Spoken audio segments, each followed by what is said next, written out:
mau yang lain-lain gitulah. Berbeda-beda tapi tetap satu. Di antara keragaman itu, usunglah tentang pariwisata berkelanjutan untuk keberlangsungan ekosistem, termasuk juga untuk generasi ke depan. Apalagi Indonesia Emas 2045. Gitu. Ya, rekan-rekan, di pertemuan ini saya ingin juga menyampaikan bahwa bukan hanya kalau kita bicara pariwisata berkelanjutan itu berbasis budaya, tetapi juga ada yang berbasis keragaman. Sudah dapat Anda dari Bartlen, dari Leipziger Butler, kemudian Trita Karana, termasuk juga yang lain-lain dari modulnya bukunya Kemenparekraf, silakan cari-cari itu. Kalau Bunda Yuari tinggal minta aja Pak Sukma Arida ya. Satu bukunya Pak tentang sustainable tourism gitu. Nggak usah beli ya Dayu ya. Iya Dayu yang punya dosennya. Iya di situ. Oke, kita akan melihat sekarang berbasis keragaman rekan-rekan. Jadi di sini pengembangan pariwisata berkelanjutan berbasis keragaman itu adalah pendekatan pembangunan pariwisata yang tidak hanya memerhatikan aspek lingkungan dan ekonomi, tetapi juga menghargai dan mengangkat keragaman budaya, hayati, serta sosial di suatu daerah. Gitu ya.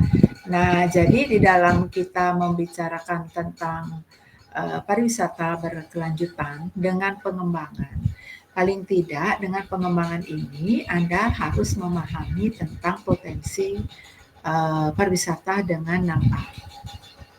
Ya, dengan 6A itu sudah dicatat minggu lalu ya. 6A-nya itu menurut Chopper plus Bohalis ada attraction, accessibilities, ya, ada amenities, ada ancillary, activity, and available package. Gitu. Itu lihatlah seperti apa sih harus mengembangkan dengan teori 6A, juga teori perencanaan, gitu ya. Tapi kalau nanti dapatnya three bottom line, mohon nanti bisa dikaji dari sisi ekonomi yang lebih banyak, karena itu tentang perusahaan.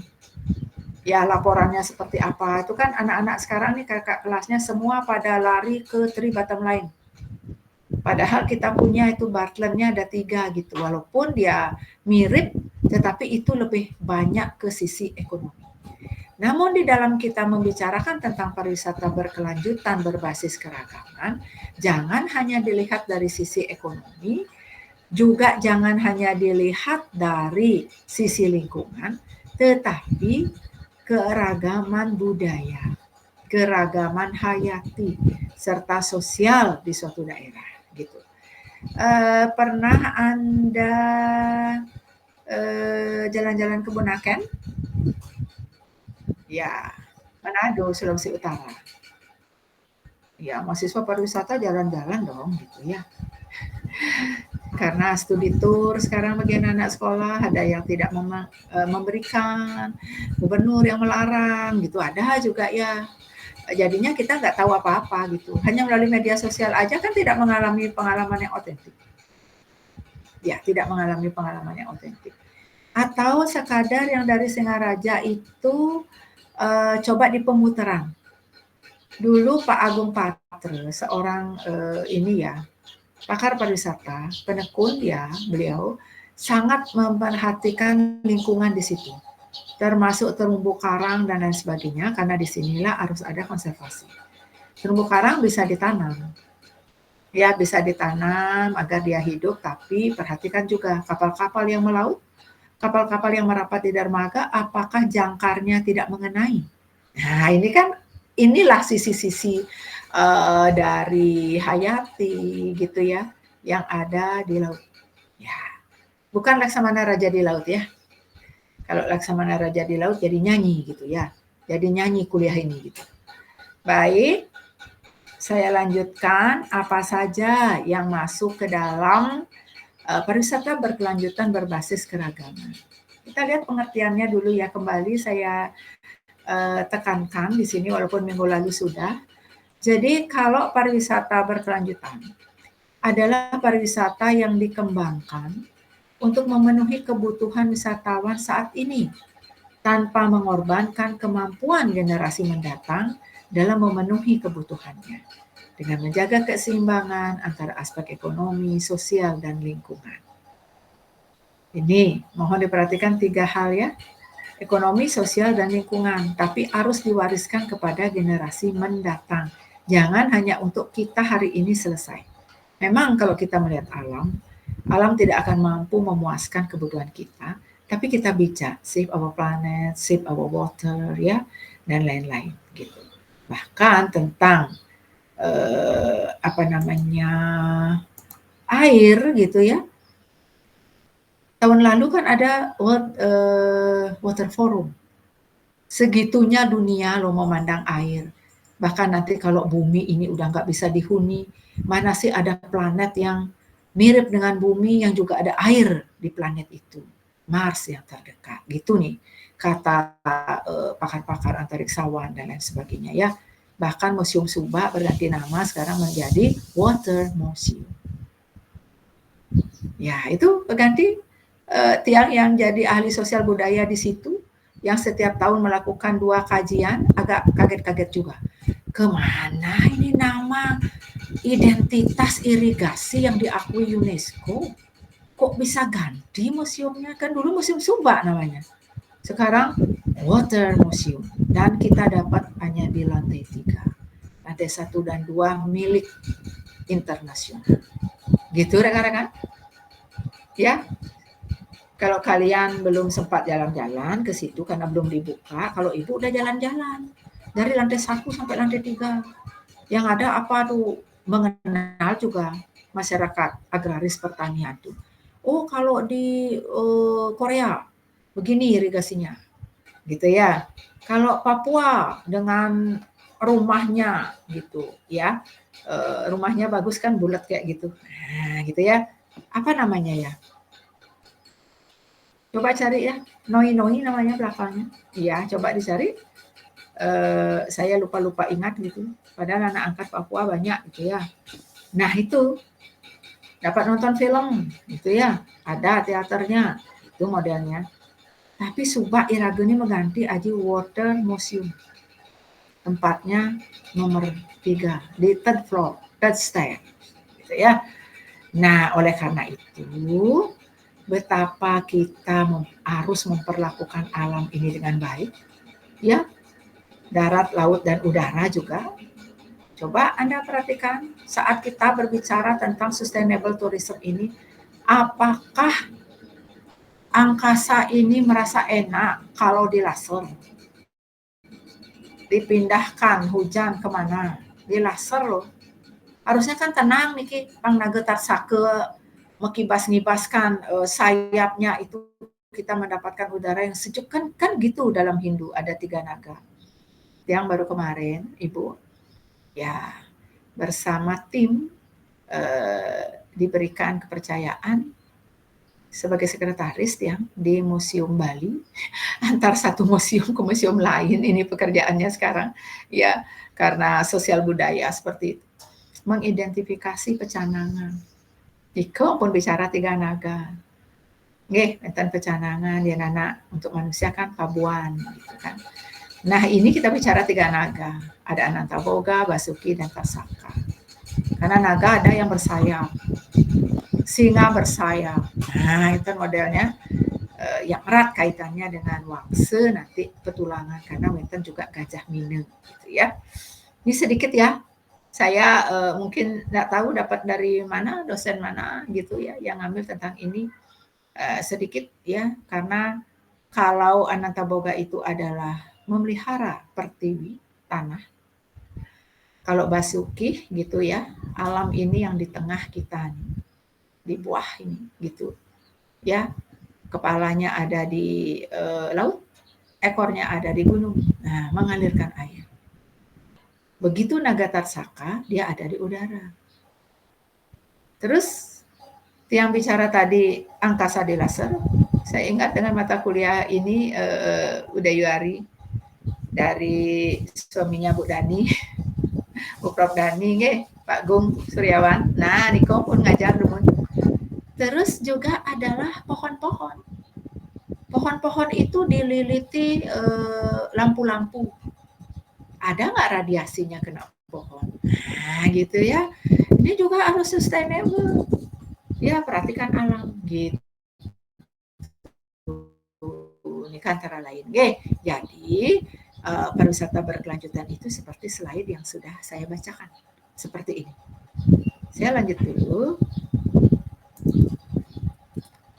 Ya, artinya di sini dalam kita memahami pariwisata berkelanjutan yang berbasis keragaman itu adalah ya, berbasis keragaman adalah fokus pada potensi keanekaragaman. Apa saja dia?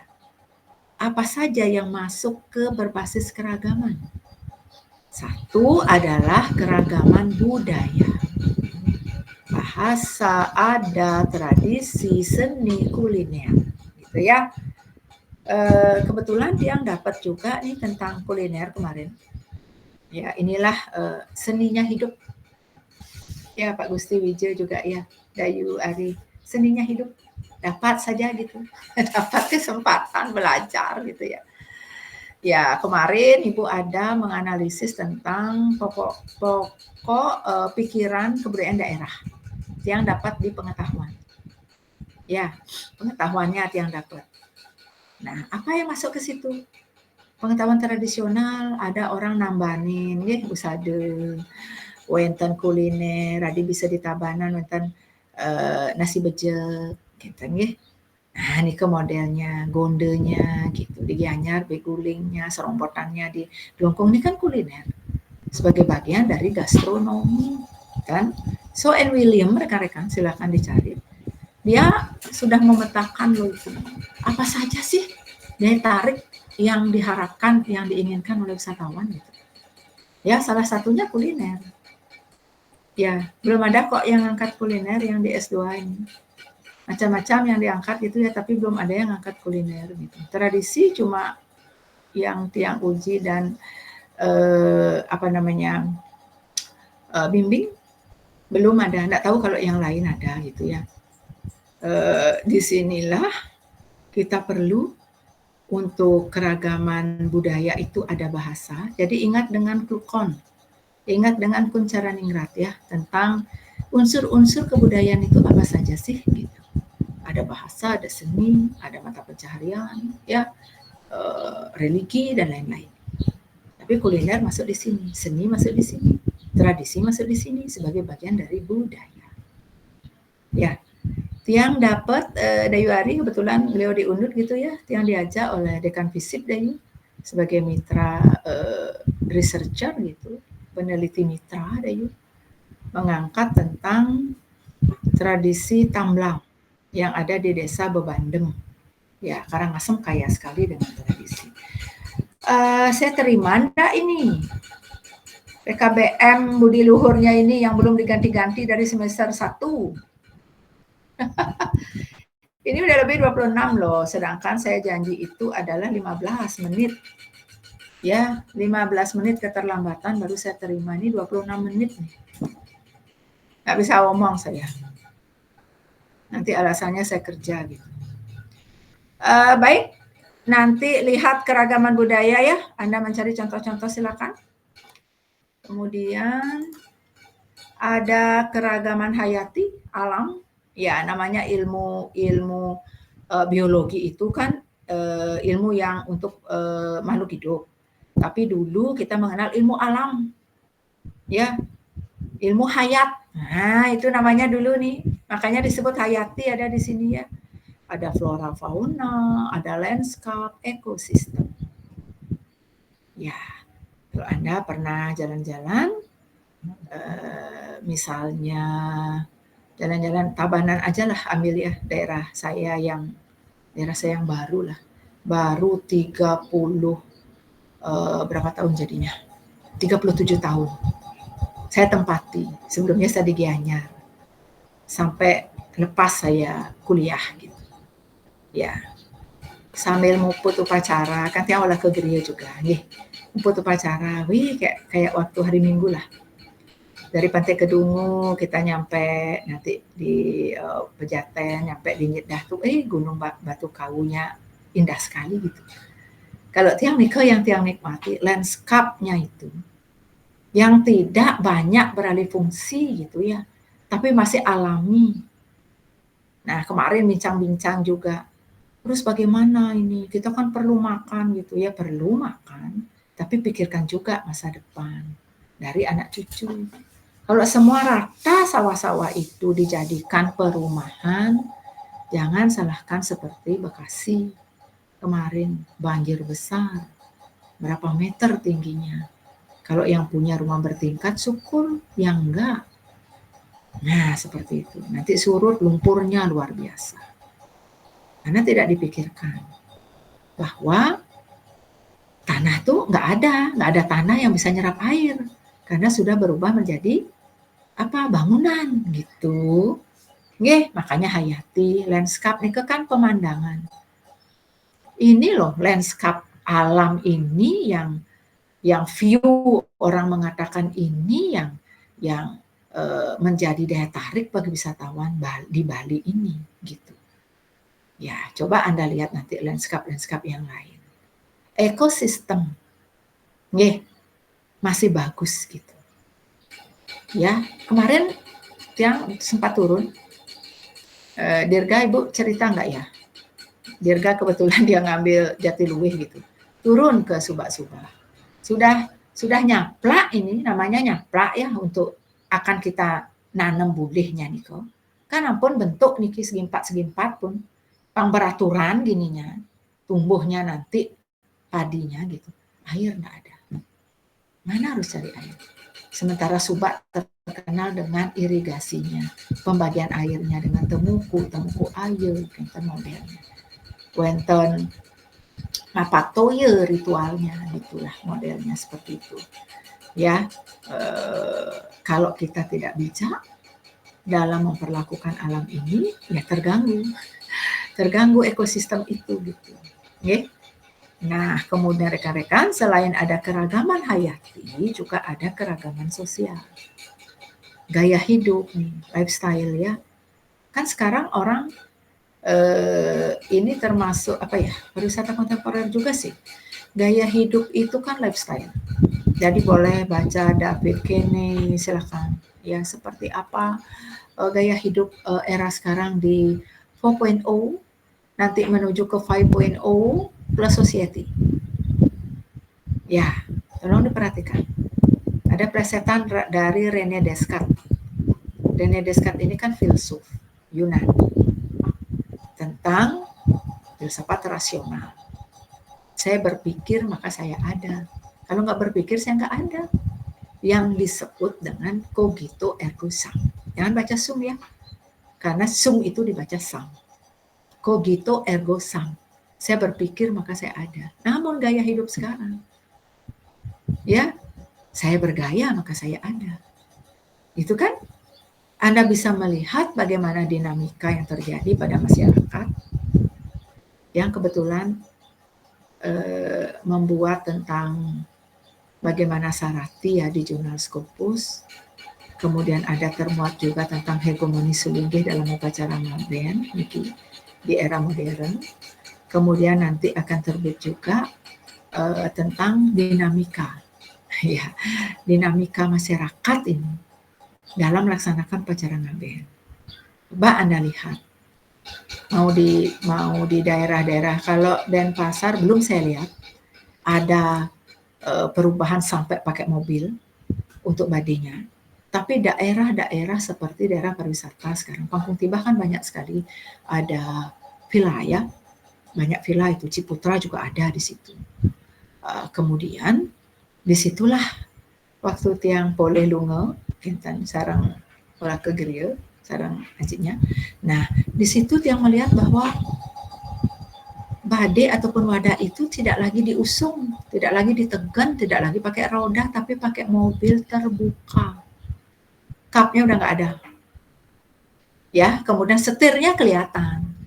Jadi kalau dulu perempuan tidak akan pernah naik badai, dengan pakai mobil perempuan bisa duduk di depan. ya di samping yang nyetir, gitu. Ini perubahannya. Perubahan apa ini? Perubahan budaya, perubahan pekerjaan. Kalau masyarakat dulu di zaman agraris dia masih ngarit nih Pak Gusti Wijo, masih ngarit ngareh rumput untuk sapinya, untuk piaraannya, kenten. Makin sire ajak cara kenten. Pak Gusti kerja di mana? Sering hotel, Bu. Oh iya, nah itu maksud saya. Nah, jadi kan kerja ring industri. Nah, kan kerja ring industri nih Ki. Kemudian siapa lagi ada ini? Sebentar, saya lihat dulu. Saya lihat satu persatu. Adit Prawira? Adit Prawira? Iya, Bu.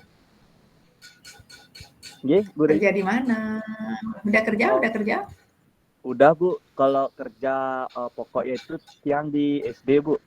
Jadi pegawai. Oh, guru. Oh, pegawai. Iya, Kerja kalau sampingan? sampingannya kadang jadi tour leader, Bu Dayu. Oh, nggih, bagus. Ya, jadi punya kerja pokok, kerja sampingan. Iya. Nah, ini duitnya juga 2 ya sumbernya. Oke. Dewa Gede Agus. Dia nyari yang laki-laki nih, Ki. Karena hubungannya dengan Negen. Dewa Gede Agus, halo. Om Swastiastu, Bu. Prof. Iya, buka dulu, buka dulu off cam-nya. Oh, ini yang lagi keluar dari tempat kerja nih, Bu. Oh gitu, aduh, saya yang ini ya. Oke, off cam enggak apa-apa. Off cam enggak apa-apa. Silakan, kerja di mana? Kenapa, Bu? Tiang ngajar ring sekolah kuliner ring Pantai Nyanyi nih kok.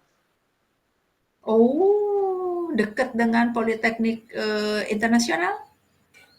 Inggih, niku jadi satu company niku, Bu, nggih. Oh, dengan Prof Sulis ya? Nggih, dengan Profesor Sulis. Sulisnya yang punya itu, iya. Inggih, patut. Punya cerita yang unik dengan beliau ya. Waktu tiang kuliah S3 di Unpad, beliau dosen saya. Waktu beliau kuliah di UHN di S3, yang kebetulan pengelola prodi, dia adalah mahasiswa saya. Aduh, tak enak banget rasanya. Tak enak mengajari profesor. Iya, beliaunya suka sekolah gitu. Nggih, 4 loh doktornya, hebat. Nggih, yang penting ada kulinernya. Oke. Ada, Bu. Iya, baik. Saya sekarang membawa ke bahasan saya tadi. Gaya hidup loh ini. Karena perubahan pekerjaan ke industri yang tidak memungkinkan sekarang masyarakat melakukan pekerjaan untuk negen. Lumun kan ngarara toye negen, ngarit negen, napi negen negen sanan. Makin perubahan. Dan nidang negen, jauh ben semua, kan caranya gitu. Nah, pakai roda. Sarananya, yaitu erat kaitannya dengan Pancakumara, putra-putra dari Pandawa yang dibunuh oleh Aswatama. Ya, meninggal keturunan Pandawa.